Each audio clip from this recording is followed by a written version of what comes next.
How is it, Brian? Tastes like home? Tastes like home? Nostalgia. You're getting better at this.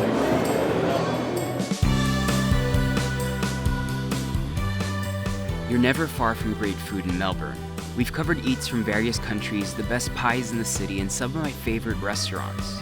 In this episode, we will be exploring 3 of the best markets in Melbourne, but if you have more time, do not limit yourselves to these, as every inner and outer suburb seems to have their own market. Just make sure to check what's open on specific days.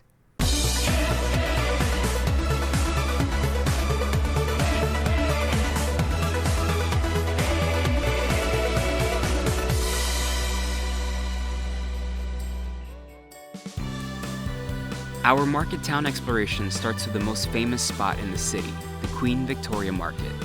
The Queen Victoria Market is an institution here. I feel like it's the first stop that a lot of the tourists that come in actually make because it just gives you a great pulse of the city, all the fresh produce and all the great food that you can get. It's early in the morning, the hustle and bustle is real. A lot of the locals actually come here to shop just because it's so conveniently located in the CBD. But I'm here in particular for the great coffee and the donuts. The donuts are so good. And yeah, I'm just excited for that. Let's go. This 140-year-old landmark is the largest open-air market in the Southern Hemisphere, with over 600 businesses over 7 hectares, selling anything from clothing to souvenirs to a section for organic produce and products, and just lots of food.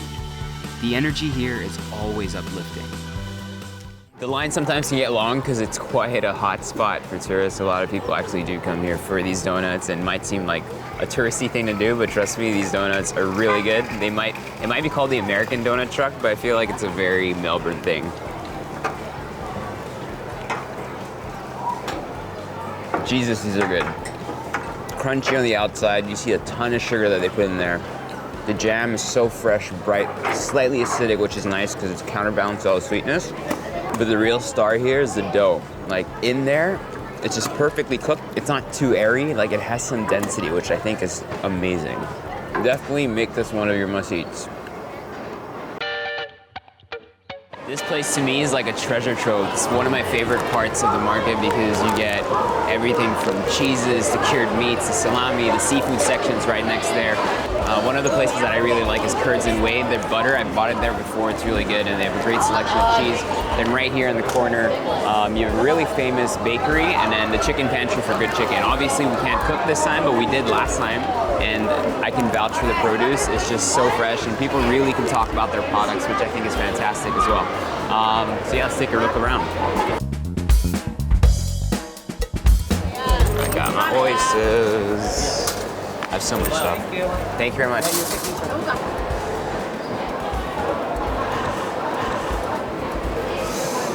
I was just too tempted. I know it's like 10 a.m., but I can never say no to a really good Australian oyster. Oh, that's good. So naturally salty. Good thing I have a donut to line my stomach. I'm gonna smash these in like 2 minutes. Mama. Ryan, you want some? Are you a little hungover?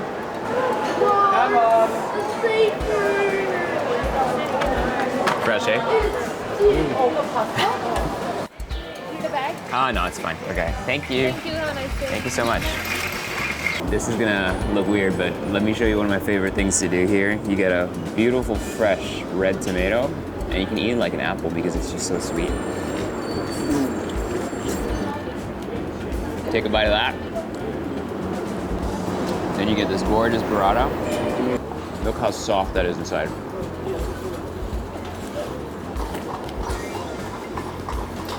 Breakfast of champions right here.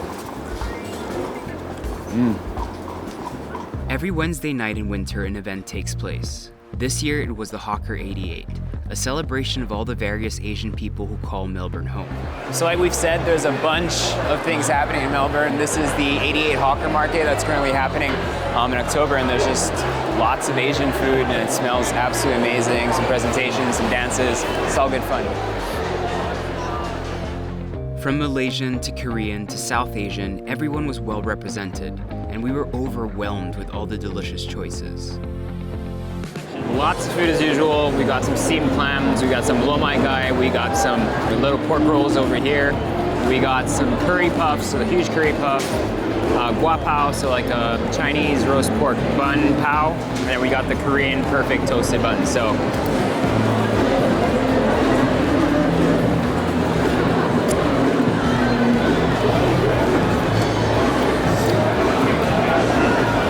that's yummy.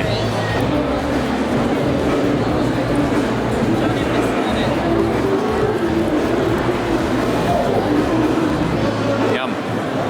Yeah?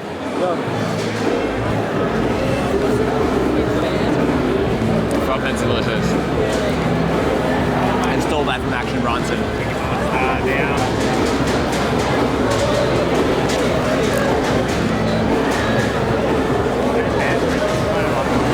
There's some salted egg in this rice. It's like sticky rice, salted egg, some pork, and some century egg. It looks insane. That's good. That's really good. Smashing it, bro. That was really annoying. They say that though.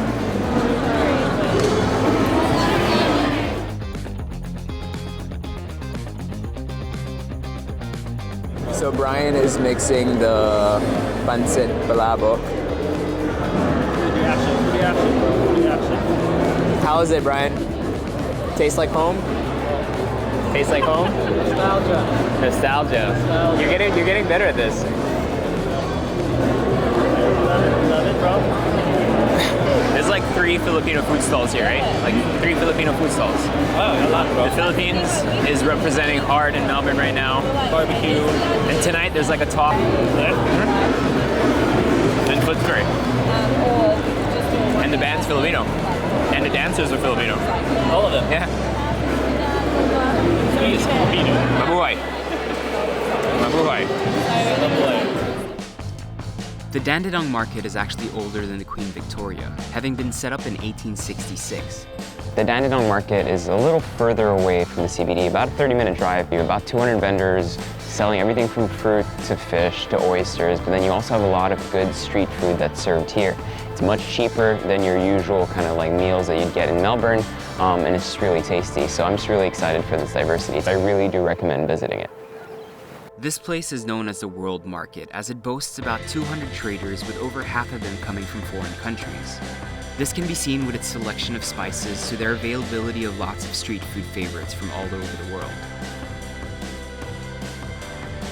This is my idea of a great breakfast. Walking around, you just get so tempted to buy produce and cook it at home because everything looks so fresh and seasonal and just beautiful. But we're here for the food, pre-made food. Unfortunately, we don't have access to a kitchen. And a pork banh mi seems like the right place to start. It might seem strange again, but as you've seen in the previous videos, there's quite a large population of Vietnamese people here, and Richmond in particular has that one street where all the Vietnamese restaurants are. So you can expect to find some really good authentic eats here. Sign of good banh mi, nice and crunchy, kind of hollow bread.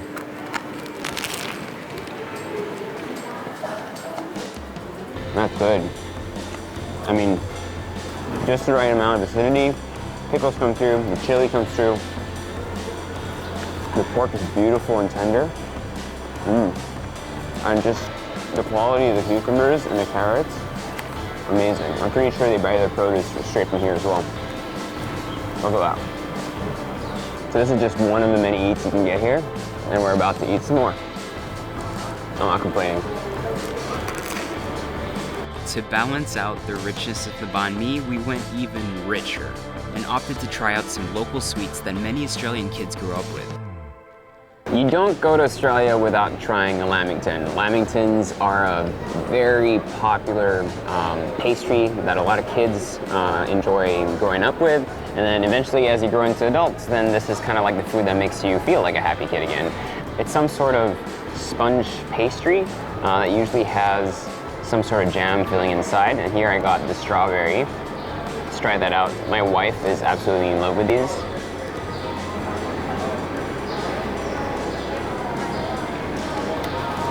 It's good. It's like imagine just like a nice vanilla sponge cake and with like this enroped in some sort of jelly, super sweet flavoring, and then inside you've got some strawberry jam. All of that covered with like desiccated coconut flakes. I'm not much of a sweets guy, but I can see how kids go crazy for this. Sticky date pudding is kind of like your perfect Christmas dessert that a lot of people eat here during that time of the year and during the holidays, and it's just sticky and messy, and I think that's what it's supposed to be.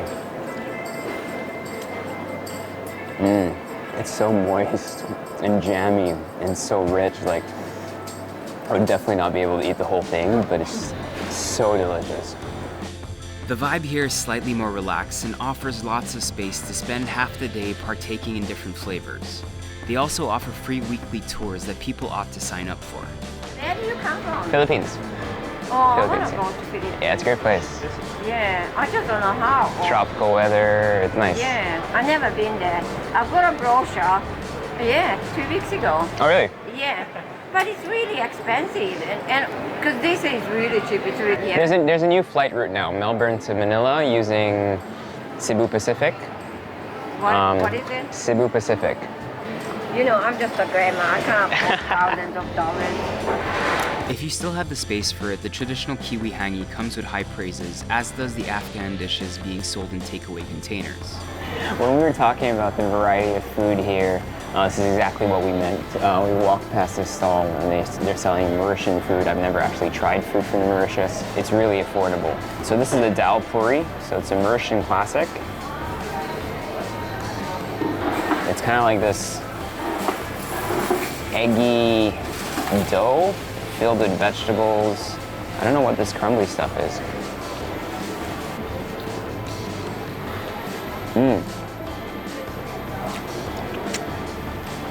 It's like spicy curry vegetables in there. And like this crepe-like filling with this crumbly dough. So I guess whatever you're craving for, Dandenong Market seems to hit a lot of bells, from desserts to savory food. It's been a great experience.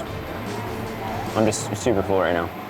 Stepping back even further in history, the Piranha Market claims to be the oldest one in all of Australia, predating the city of Melbourne altogether.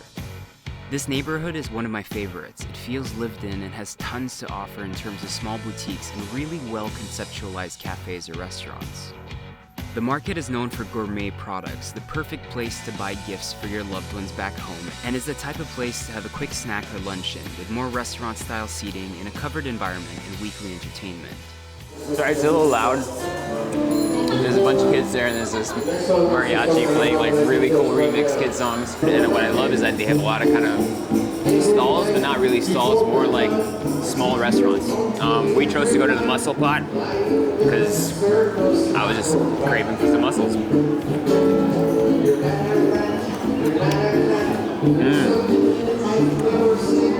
So nice and fresh. Fresh, briny, simple, just a little bit of white wine, some parsley, very classic French style. Yeah. So you can check out Soul Salon, you can check out Anne's Fish and Chips, there's lots of different restaurants.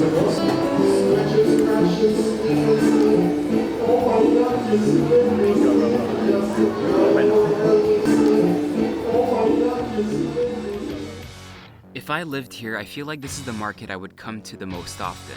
It's less hectic than the others and doesn't overpower you with too many choices.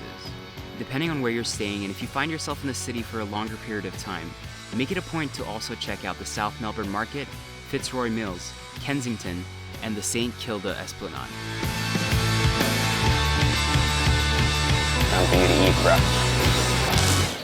Hey guys, so I hope you enjoyed all of that. That was actually the last episode of the Melbourne series.